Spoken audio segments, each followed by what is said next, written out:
Hello students, जैसा कि पिछले वीडियो में आप लोगों को आवेशों के वितरण के बारे में बताया था कि कोई भी जब हम किसी भी ऑब्जेक्ट को जब चार्ज देते हैं तो उसके सतह पर चार्ज कितने प्रकार से डिस्ट्रीब्यूट हो सकता है, किस प्रकार से उस पर फैलता है। ठीक है, उसमें आपको बताया गया था कि ये 3 प्रकार से मतलब चार्ज का डिस्ट्रीब्यूशन होता है। जैसे रेखीयावेश बताया गया, रेखीयावेश वितरण हो गया, क्षेत्रीय प्रसार वितरण हो गया, आयतन प्रसार वितरण हो गया। ठीक है, ये सब बताया गया था। और इस वीडियो में या आज का जो टॉपिक्स रहेगा वो आज रहेगा इलेक्ट्रिक फील्ड। ठीक है, आज ये हम लोग जानेंगे कि इलेक्ट्रिक फील्ड क्या चीज होती है।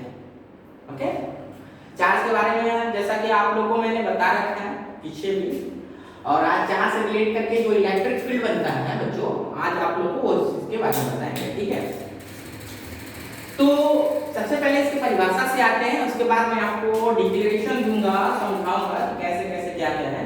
ठीक है, सबसे पहले पॉइंट पे आते हैं कि किसी भी आवेश के चारों ओर का वह क्षेत्र, ठीक, जिसमें कोई अन्य आवेश लाएंगे तो उस पे वैद्युत बल का अनुभव होना स्टार्ट हो जाता है। तो उस वह जो क्षेत्र होगा, वह क्षेत्र आवेश का क्या कहलाता है? वैद्युत क्षेत्र कहलाता है। ठीक है, अब ये क्या चीज है, इसको थोड़ा सा फिजिकली हम लोग समझते हैं। फिजिकली जैसे कि सभी लोग जानते हैं कि मतलब हर चीज का एक अपना क्षेत्र होता है। ठीक है, तो आवेश जो है, आवेश का भी अपना एक क्षेत्र होता है।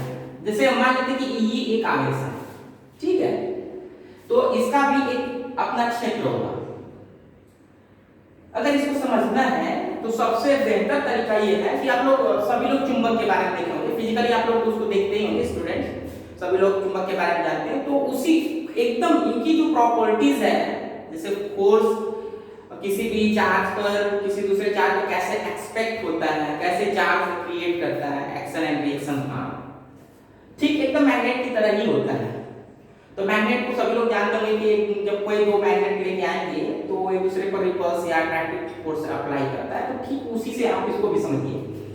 मान लीजिए कि यह एक, ठीक है, मैग्नेट है। ठीक है, मैग्नेट से पहले समझते हैं, उसके बाद चार्ज को हम इसका इलेक्ट्रिक फील्ड बता देंगे। ठीक है, तो एक मैग्नेट है और इस मैग्नेट का अपना एक कोई क्षेत्र होगा, चारों ओर उसका एक क्षेत्र होगा। ठीक, इस चार्ज को मैंने क्यू नाम दे रखा है, प्लस चार्ज।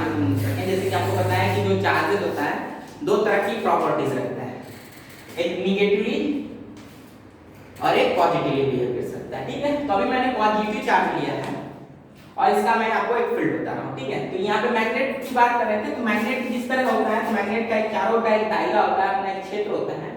उसी प्रकार से यहाँ पे एक चार्ज नहीं है, तो इसका भी एक क्या होगा, एक अपना एक दायरा, एक फील्ड होगा, जिसमें अगर कोई दूसरा अगर चार्ज लाएंगे, ठीक है, तो उसमें अभी इसके अनुसार, परिभाषा के अनुसार, कि जब इसको दूसरे चार्ज को जब इसके फील्ड में लाते हैं तो उस पे आकर्षण या प्रतिकर्षण बल का अनुभव होता है। ठीक है, तो यहां मान लो कि इस चार्ज को कोई अनदर चार्ज है, कोई दूसरा इस चार्ज को यहाँ पर लाए, यहाँ पर लाए, यहाँ पर, यहाँ पर, यहाँ पर, किसी प्रकार का फोर्स एक्जिस्ट नहीं होता है। लेकिन एक जरूर ऐसा स्थान होगा इनके बीच में जहां से इस चार्ज को लाएंगे तो इसके द्वारा इस दूसरे वाले चार्ज पर फोर्स लगना स्टार्ट हो जाएगा।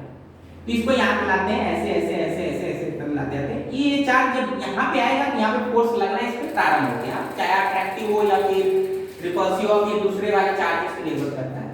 ठीक है, अब ये अट्रैक्शन करना स्टार्ट कर दिया या रिपल्शन करना स्टार्ट कर दिया, तो यहां से इस पर ये चार्ज जहां से दूसरे चार्ज पर फोर्स लगना प्रारंभ कर रहा है, तो वो पूरा का पूरा जो ये फील्ड है, ठीक है, ये पूरा का पूरा जो फील्ड है वो क्या कहलाएगा, इस आवेश का यह फील्ड माना जाएगा, इलेक्ट्रिक फील्ड। ठीक है ना, तो उसी चीज को लिखा गया है कि किसी भी आवेश के चारों ओर का वह क्षेत्र जिसमें कोई दूसरा चार्ज लाएंगे तो वो उस पर आकर्षण या प्रतिकर्षण बल का अनुभव करता है या कराता है दूसरा चार्ज। ठीक है, तो वो पूरा फील्ड उसका इलेक्ट्रिक फील्ड कराता है।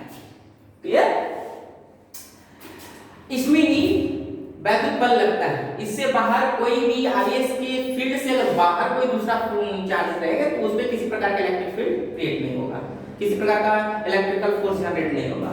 ठीक है, अब नेक्स्ट जो पॉइंट है, अब इसमें थोड़ा सा आगे बढ़ते हैं कि ये इलेक्ट्रिक फील्ड भी बच्चों कई टाइप्स की होती है। जैसे वैद्युत क्षेत्र मुख्यतः 4 प्रकार का होते हैं। एक समरूपी वैद्युत क्षेत्र जिसे यूनिफॉर्म इलेक्ट्रिक फील्ड कहते हैं। दूसरा असमरूपी वैद्युत क्षेत्र जिसे नॉन यूनिफॉर्म इलेक्ट्रिक फील्ड कहते हैं। तीसरा है परिवर्ती वैद्युत क्षेत्र, चेंजेबल इलेक्ट्रिक फील्ड, और एक होता है अपरिवर्ती वैद्युत क्षेत्र जिसे नॉन चेंजेबल इलेक्ट्रिक फील्ड कहते हैं। क्लियर? तो आइए जानते हैं सबसे पहले कि ये क्या है समरूपी वैद्युत क्षेत्र, इसके बारे में जानते हैं। इलेक्ट्रिक फील्ड सभी लोगों को समझ में आ गया ना? अब ये आप देखते हैं, यानी एक ऐसा वैद्युत क्षेत्र जिसमें प्रत्येक स्थान पर, यानी हर स्थान पर इलेक्ट्रिक फील्ड, ये मान लीजिए कि एक चार्ज का इलेक्ट्रिक फील्ड है, तो इसके इलेक्ट्रिक फील्ड के प्रत्येक हिस्से पर, यहां पर, यहां पर, यहां पर, किसी भी भाग पर अगर लीजिएगा तो अगर कोई दूसरा चार्ज यहां पर रख रहे हैं तो इस चार्ज पर प्रत्येक हिस्से पर जो वैद्युत बल का मान होगा वो समान होता है। यानी यहाँ पर भी रखेंगे तो उतना ही वैद्युत बल का अनुभव होगा, यहाँ पर भी रखेंगे उतना ही वैद्युत बल लगेगा, यहाँ पर हर हिस्से पर वैद्युत बल का मान क्या होता है? समान होता है। तो ऐसे ही क्षेत्र को, ऐसे ही फील्ड को हम समरूपी वैद्युत क्षेत्र यानी यूनिफॉर्म इलेक्ट्रिक फील्ड कहते हैं। ठीक है, नेक्स्ट जो आता है, जैसा कि इसका सेकंड वाला है असमरूपी वैद्युत क्षेत्र। असमरूपी वैद्युत क्षेत्र का मतलब यानी एक ऐसा वैद्युत क्षेत्र, एकदम ठीक इसी का उल्टा है। ठीक है, एक ऐसा वैद्युत क्षेत्र जिसमें कोई दूसरा चार्ज रखने पर, भिन्न भिन्न स्थानों पर रखने पर वैद्युत बल का अलग अलग बल का अनुभव करता हो, तो वह पूरा का पूरा जो फील्ड होगा वो असमरूपी वैद्युत क्षेत्र होगा। यानी असमान रूप से हर हिस्से पर असमान रूप से वैद्युत बल का अनुभव हो रहा है उसपे, इसलिए वो असमरूपी वैद्युत क्षेत्र कहलाता है, नॉन यूनिफॉर्म इलेक्ट्रिक फील्ड। ठीक है, थर्ड पॉइंट है परिवर्ती वैद्युत क्षेत्र यानी चेंजेबल। ये चेंजेबल क्या है? ये दूसरा है, थोड़ा इनसे हटके ये है चेंजेबल। ये क्या होता है?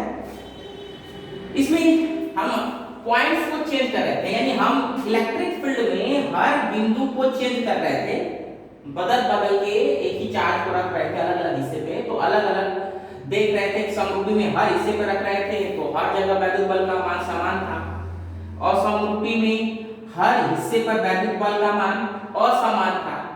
ठीक है, और अब जो मैं बताने जा रहा हूं परिवर्ती वैद्युत क्षेत्र है। तो परिवर्ती वैद्युत क्षेत्र क्या होता है? यानी एक ऐसा इलेक्ट्रिक फील्ड, एक ऐसा वैद्युत क्षेत्र जिसमें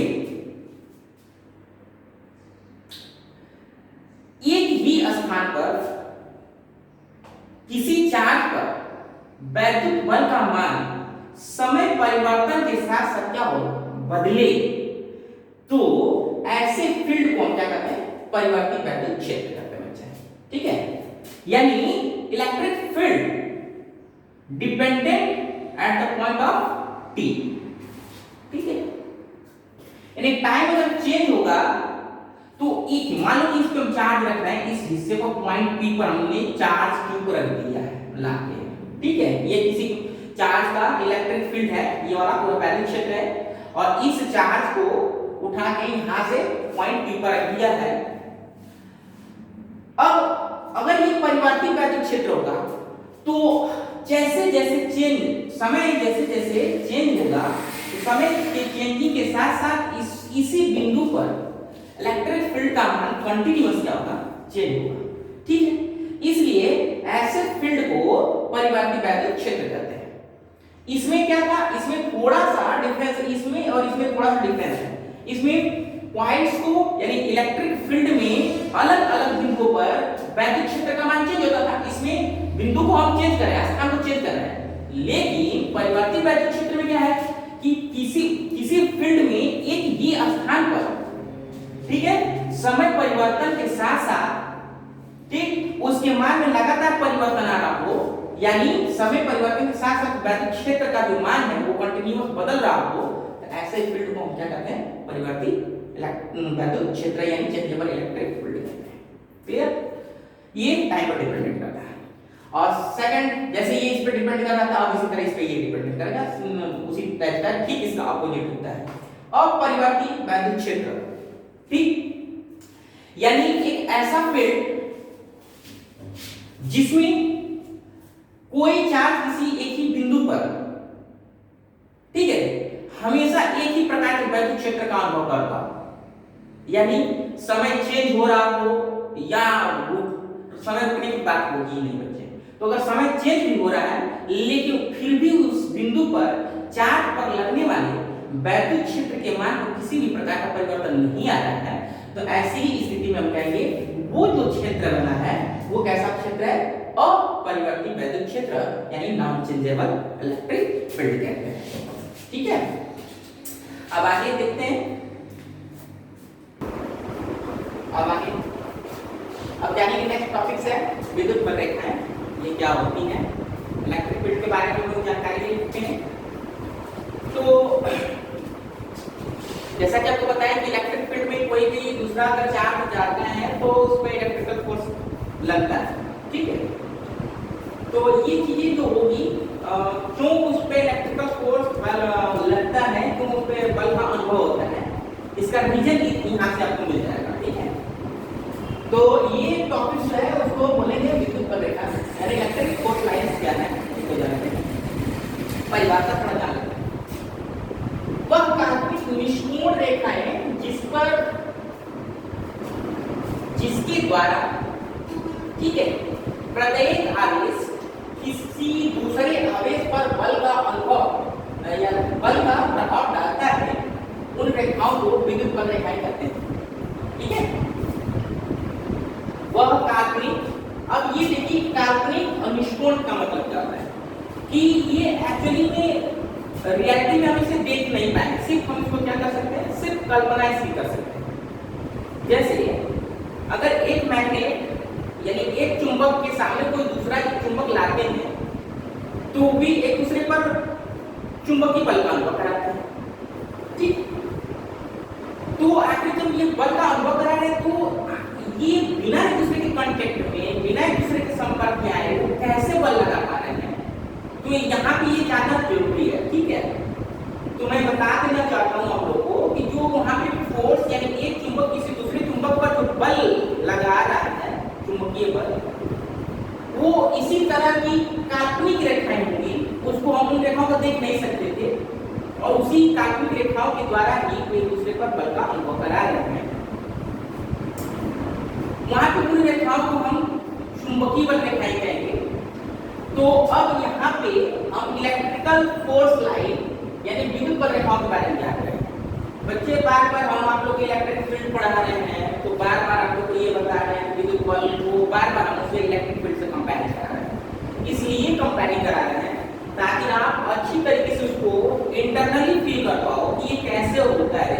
चार्ज को हम लोग ऑब्जर्व नहीं कर सकते, देख नहीं सकते हैं, लेकिन मैग्नेट को तो आप अच्छी तरीके से देख सकते हैं, उसके बिहेवियर्स को अच्छी तरीके से देख पाते हैं। ठीक है ना, इसलिए बार बार मैं उस मैग्नेटिक फील्ड से ही आपको समझा रहा हूँ। ठीक है, तो इसमें मैं बोला हूँ कि वह काल्पनिक निष्कोण यानी काल्पनिक यानी एक इमेजिनरी लाइन होती है जिसे हम देख नहीं सकते, सिर्फ उसकी क्या कर सकते हैं, कल्पना करेंगे। निष्कोण रेखाएं यानी ये कहीं मुड़ी नहीं होगी, स्मूथ बिल्कुल एक वक्रनुमा होगी, यहाँ पे किसी प्रकार का कोण नहीं होता है। ठीक है ना, बराबर होता है। ठीक है, निष्कोण रेखाएं जिसके द्वारा यानी उन्हीं काल्पनिक रेखाओं के द्वारा एक आवेश किसी दूसरे आवेश को बल का अनुभव कराता है। ठीक है, अगर जैसे आपको मान लीजिए इस पेन को बिना के टच किए इसको उठा लें, ये पॉसिबल नहीं है, यानी हमारे हाथ और इसके बीच में कोई ना कोई कांटेक्ट होना बहुत ही जरूरी है जिसके द्वारा हम इसको अपने पास ला सकते, बल का अनुभव करा सकते। ठीक है ना, तो उसी प्रकार से वहां पे भी इसी तरह का अनुभव होता है कि जैसे दो चार्जेस हैं तो एक चार्जेस अगर दूसरे चार्जेस पर बल का अनुभव करा रहा है तो ऐसी स्थिति में वहां पर कुछ तो जरूर होगा जिसके द्वारा एक आवेश से दूसरे आवेश पर बल का अनुभव करा रहा है। तो वो यही काल्पनिक रेखाएं होती है और ये काल्पनिक रेखाएं एक दूसरे से जुड़कर और एक दूसरे पर बल का अनुभव डालती है। अगर ये काल्पनिक रेखाएं नहीं होती तो एक आवेश किसी दूसरे आवेश पर वैद्युत बल का या फिर वहां पे चुंबक होगा तो चुंबकीय बल का अनुभव नहीं कर पाता। समझे नहीं?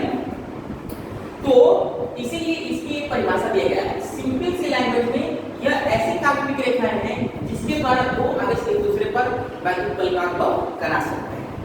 ओके, यह इसकी दूसरी भी परिभाषा है, जैसे कि आप लोग के कुछ बुकों में ऐसा कुछ थियरी चलता है, ये तो मेरा कंसेप्ट रहा है।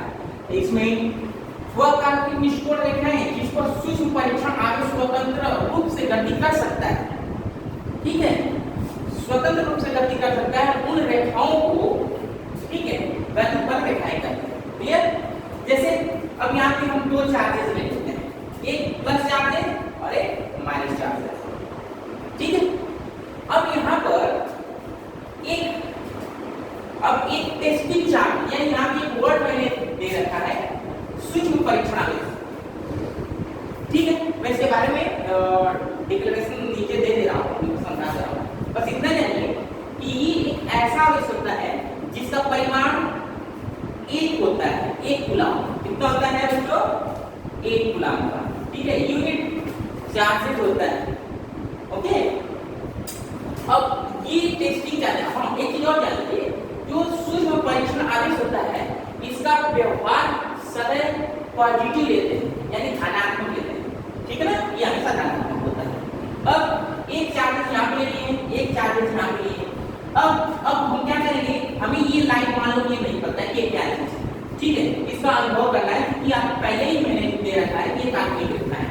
अब हम इस टेस्टिंग चार्जेस को यानी परीक्षण आवेश को हम इधर से इधर ट्रैवल कराएंगे, तो जब हम मान लीजिए कि इससे इधर जाएंगे तो वो अनिश्चित रूप से इसमें बल का अनुभव कराएगा और इसको अपनी ओर खींचने का, या उससे उधर जाएंगे तो धकेलने का, इससे इधर जाएंगे, मान लीजिए इससे इधर जाएंगे तो उधर धकेलने की या खींचने की कोशिश करेगा, इससे अनबैलेंस हो जाएगा। तो हम एक ऐसा स्थान से इस चार्जेस को गुजारे जहाँ पे भी यह स्वतंत्र रूप से गति कर सकता है, यानी बिना इधर उधर मुड़े ये गति कर सकता है। तो उन प्रत्येक बिंदुओं को मिलाते हुए एक अगर वक्र खींचा जाए और या एक काल्पनिक रेखा खींचा जाए, तो इन काल्पनिक रेखाओं को, इस निष्कोण वक्र को ही हम क्या कहते हैं, काल्पनिक विद्युत बल रेखा कहते हैं, ठीक है ना।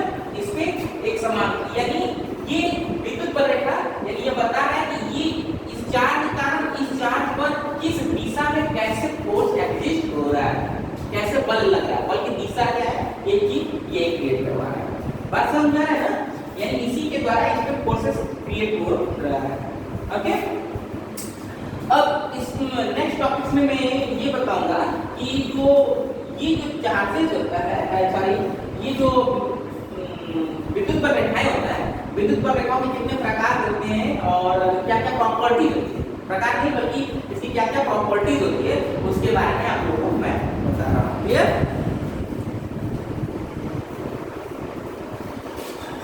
नेक्स्ट पॉइंट, जैसा कि अभी हम लोग इलेक्ट्रिक फोर्स लाइंस के बारे में यानी वैद्युत बल रेखाओं के बारे में जान चुके हैं, अब इसकी प्रॉपर्टी के बारे में, कुछ गुणों के बारे में जानेंगे। ये सबसे ज्यादा इंपॉर्टेंस रखता है कि इलेक्ट्रिक फील्ड किस तरह प्रभावशाली होता है, कैसे क्या होता है, ये सब सबसे ज्यादा इंपॉर्टेंस ये सारी प्रॉपर्टीज, अगर ये आप लोग आ जाएंगे तो बहुत ज्यादा प्रॉब्लम्स नहीं, ठीक है। इलेक्ट्रिक, ये सबसे फर्स्ट पॉइंट पे हम लोग होता है बात करते हैं। जैसे फर्स्ट पॉइंट में आपको बताया गया है कि जो विद्युत बल रेखाएं होती हैं, ठीक है, वो सदैव धन आवेश से यानी पॉजिटिव चार्ज से चलकर किधर चलती है, नेगेटिव चार्ज को देती है, ठीक है। हर टॉपिक में बताया गया है पॉइंट में कि विद्युत बल रेखाएं धन आवेश से चलकर ऋण आवेश पर गिरती हैं, ठीक है। इसकी डायरेक्शन बताएंगे, जैसे मान लेते हैं कि चार्ज ये है और ये चार्ज ये है, ये पॉजिटिव चार्ज है और ये नेगेटिव चार्ज है। तो जो फोर्स लाइंस की जो डायरेक्शन होती है, चलने का जो दिशा होता है, वो हमेशा इधर से निकलेगी, इधर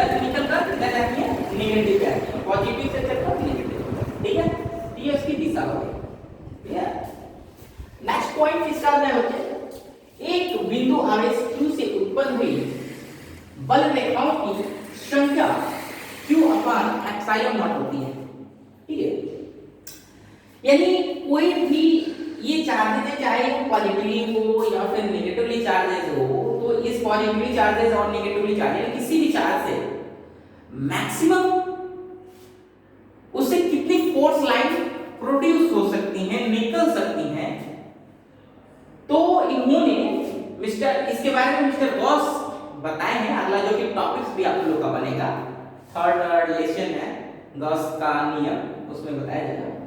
उन्हीं के आधार पर बताया गया है कि किसी भी आवेश से निकलने वाली अधिकतम बल रेखाएं वो टोटल कितना हो सकती है, q/ε0 के बराबर होती है। यानी हम जितना चार्जेस यहाँ पे दिए हैं किसी भी बिंदु पे, जितना चार्जेस रखा गया है, तो उस चार्जेस की मैग्नीट्यूड, उसके परिमाण में ε0, ये ε0 पीछे बता चुके हैं निर्वात की विद्युतशीलता है।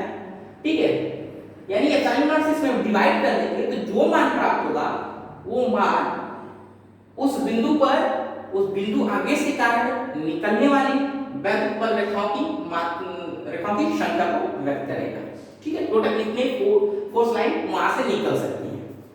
थर्ड पॉइंट पे आते हैं, बल रेखाओं की किसी बिंदु पर खींची गई स्पर्श रेखा, ठीक है, टेंजेंशियल, उस बिंदु पर परिणामी विद्युत क्षेत्र की दिशा को प्रदर्शित करता है। ठीक है बच्चे, जैसे कि अभी इससे पहले भी हम लोग बता रहे थे कि जैसे वहां पे बोले कि टेस्टिंग चार्जेस लिए थे और दो चार्जेस के बिटवीन उसको रोटेट कराया था। ठीक है, तो उस पे फोर्स कैसे कैसे लग रहा था, तो थोड़ा भी अगर फोर्स लाइंस की डायरेक्शन से हटकर और कोई चीजें अगर मूवमेंट कर रही थी, तो ऐसी स्थिति में उस पर जो इलेक्ट्रिकल फोर्स अनिश्चित रूप से प्रभावी हो जा रहा था और वो इधर उधर डैमेज हो रहा था। ठीक है, तो यानी हर वो जो पॉइंट खींच रहे हैं, जैसे वो जो पॉइंट खींचते हैं या बल रेखाएं खींचते हैं, वो उसे किसी भी हिस्से पर लीजिएगा तो वो उस बिंदु पर चार्ज पर लगने वाली वैद्युत बल की दिशा को व्यक्त करेगा। ठीक है, अब जैसे अगर यहाँ पे आपको खींच के दिखा दें, जैसे अगर यहाँ से एक फोर्स लाइन यहाँ ले ली, तो यहाँ पर अगर बात किया जाए तो यहाँ पे एक टेंजेंशियल यानी स्पर्श रेखा खींचिए, तो आप सभी स्टूडेंट्स को पता होगा, कक्षा 10 से आप लोग पढ़ रहे हैं, कक्षा 10 में आपको बताया गया कि किसी भी वक्र पर या वृत्त भी एक तरह का वक्र ही होता है, तो किसी भी वक्र पर किसी एक बिंदु से केवल और केवल एक ही स्पर्श रेखा खींची जा सकती है। ठीक है, उसी प्रकार से यहाँ से भी इस वक्र पर केवल और केवल एक ही स्पर्श रेखा खींची जाएगी। अगर मान लीजिए हम यहाँ पे टेस्टिंग चार्जेस क्यों नाप लेते हैं, तो इस पर इसके अकॉर्डिंग, इस पॉजिटिव चार्ज के अकॉर्डिंग जो फोर्स की डायरेक्शन होगी बच्चे, वो इस डायरेक्शन होगी, या इधर से इधर की ओर वो उसको पुश कर रहा होगा इस बिंदु पर, इधर से इधर की ओर। ठीक है, जबकि अगर यहाँ पे अब ये दोनों का याद रखिएगा, ये सिर्फ इसी के कारण नहीं है, बल्कि इन दोनों का मैग्नीट्यूड है, इन दोनों के रिजल्टेंट फोर्सेस यहाँ पे एग्जिस्ट हो रहा है। अगर यहाँ पे देखिए बच्चे, अगर यहाँ की अगर बात करेंगे तो यही जो स्पर्श रेखा वो ऐसे हो गई, क्योंकि इसके अकॉर्डिंग और इसके अकॉर्डिंग दोनों के चार्जेस के अकॉर्डिंग इस चार्जेस की फोर्स की वैल्यू क्या होगी, बराबर होगी है। पहले इधर का इसके कारण प्रभाव ज्यादा था, इसलिए इसका झुकाव ऐसे हो गया, यहाँ पे आए तो थोड़ा सा झुकाव ऐसे बराबर हो गया दोनों पर, जब मिड पॉइंट पे आएंगे, जैसे थोड़ा मिड पॉइंट से इधर आते हैं तो इसके कारण जो फोर्सेस होगी वो इसका प्रभाव ज्यादा हो जाएगा विद रिस्पेक्ट टू इसके। इसलिए अगर यहाँ पे आप स्पर्श रेखा आप खींच रहे हो तो यहाँ पर इसकी जो दिशा होगी वो इधर से ऐसे हो जाएगी। ठीक है, यानी अब इसमें फोर्सेस ऐसे लगेंगे। क्लियर? तो इसीलिए ये बताया गया है कि जो बल रेखाओं के किसी भी बिंदु को खींची गई स्पर्श रेखा यानी ये टेंजेंट, उस बिंदु पर परिणामी विद्युत क्षेत्र यानी इसके कारण जो परिणामी क्षेत्र की जो दिशा है उसको ये प्रदर्शित करता है। ठीक है, अब नेक्स्ट पॉइंट हम लोग जानते हैं,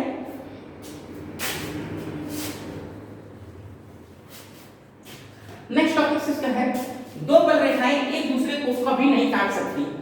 ठीक है, जैसा अगर आपको बताएं कि चार्ज ये यहाँ से बहुत सारी फोर्स लाइंस निकल रही हैं। ठीक है, ये फोर्स लाइंस कभी भी एक दूसरे को कट नहीं कर सकती है। ठीक है, कभी भी ऐसा नहीं हो सकता कि एक फोर्स लाइन को कोई दूसरा फोर्स लाइन ऐसे हो जाए, क्योंकि जब एक ही पॉइंट्स पे अगर यहाँ पे कट करेगी और दो फोर्स लाइन एग्जिस्ट हो जाएंगी तो ऐसी पर वैद्युत क्षेत्र की दिशाएं क्या होती है, अलग अलग होती है, जो कि ये संभव कभी भी नहीं हो सकता। इस पॉइंट पे यही चीज लिखा गया है, क्योंकि वक्र के किसी बिंदु पर नेट वैद्युत क्षेत्र की दिशाएं दो दिशाएं हो जाती हैं, जो कि संभव नहीं हो सकती। यानी आपको बताया गया था कि वक्र के किसी भी बिंदु पर खींची गई स्पर्श केवल एक ही स्पर्श रेखा खींची जा सकती है, और उस पर उसकी दिशा एक ही डायरेक्शन में कोई ना कोई रिजल्टेंट होगा, उसकी दो दो दिशाएं कभी भी नहीं हो सकती। इसलिए कभी भी वैद्युत बल रेखाएं एक दूसरे को कट नहीं कर सकती हैं, ठीक है, ये कभी संभव नहीं है। अब नेक्स्ट पॉइंट पे आते हैं, धन आवेश से निकलने वाली विद्युत बल रेखाएं, ठीक है, दबी हुई स्प्रिंग की भांति व्यवहार करती हैं। देखिए बच्चे, जैसे आप लोग को यहाँ पे इससे पहले वाला जो फिगर बनाए थे, तो इसमें ऐसे ऐसे हम लोग दिखाए थे, शो ऑफ किए हैं, ठीक है, ठीक है, यानी देख रहे हैं ना, यहाँ पे ये पॉजिटिव जो चार्जेस है, यानी धन आवेश ले लिए हैं, और यहाँ पे ऋण आवेश ले लिए हैं, ठीक है, मैंने ऋण आवेश ले लिया है यहाँ पे,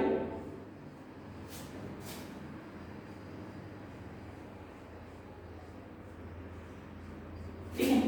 पॉजिटिव से मैंने इसमें बताया है कि जो धन आवेश से निकलने वाली बल रेखाएं होंगी, वो हमेशा एक दबे हुए स्प्रिंग की भांति, यानी बच्चों जैसे आप किसी भी स्प्रिंग को अकेले के भीतर जब दबाते हैं, तो उस पे आपके अकेले को कैसा अनुभव होता है, जैसे महसूस होगा कि जो स्प्रिंग है वो हमेशा बाहर की ओर पुश कर रही है ना, ठीक उसी प्रकार से इसके कारण, यानी पॉजिटिव चार्ज के अकॉर्डिंग निकलने वाली जो बल रेखाएं हैं, ठीक है, वो हमेशा बाहर की ओर, यानी पृष्ठ से, या कोई भी ऑब्जेक्ट होगा अगर उस पे धन आवेश दिया जाएगा, तो उस आवेश के पृष्ठ से बाहर की ओर, लगभग बाहर की ओर निकलेंगे, ठीक है ना, बाहर की ओर, अंदर की ओर नहीं, ठीक है, यानी दबे हुए स्प्रिंग की बाहर भांति व्यवहार करेंगे, बाहर की ओर। अब उस ठीक इसी का अपोजिट, यदि ऋण आवेश से निकलने वाली, जबकि ऋण आवेश से निकलने वाली विद्युत बल रेखाएं तने रबर की भांति व्यवहार करती है, ठीक है, ये क्या है इसको जानते हैं। जैसे कि अगर मान लीजिए एक टेबल लेते हैं, टेबल पे जो कि स्लाइडिंग हो, जिस पे फिसल सके कोई चीज आसानी से, दो पेन है, दो पेन को एक रबर से बांध के इस तरह छोड़ दीजिए, खींच के उसको छोड़िए, ठीक है, तो जैसे तना पर जब छोड़ेंगे तो स्लिप करके पेन एक दूसरे को क्लोज आएगी ना, तो ठीक उसी प्रकार से यहाँ पे भी व्यवहार होता है, यानी ये जो रेखाएं होती है तने हुए रबर की भांति, यानी पहले से लगे जो तना है वो खींच के एक सेंटर की ओर सिकुड़ने की कोशिश करती है, और सेंटर क्या होगा, जो निगेटिव चार्ज से होगा, दैट क्लियर।